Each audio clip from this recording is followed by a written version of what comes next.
రచన శ్రీ చదరము వెంకట్రావు గారు.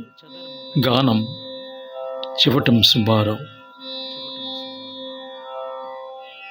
తిరుమలపుర వీధి తిలకించి పులకించు భాగ్యంబుగలుగుటి పరమపదము. కన్నుల పండుగ కనులార నిను జూసి పరవశమందుటి పరమముదము.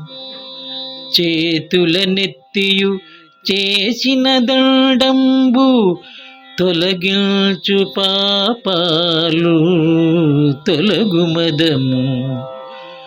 కస్తూరి తిలకంబు కంకణ శోభలు పులకించు తిలకించ పుణ్యప్రదము. మోహమంతయు తొలగించు మోహనుండు శుభములిచ్చెడి శ్రీహరి సుందరుండు. శ్రీనివాస హే శ్రీకరా చిద్విలాస సప్తగిరివాస శ్రీధరా శరణు శరణు.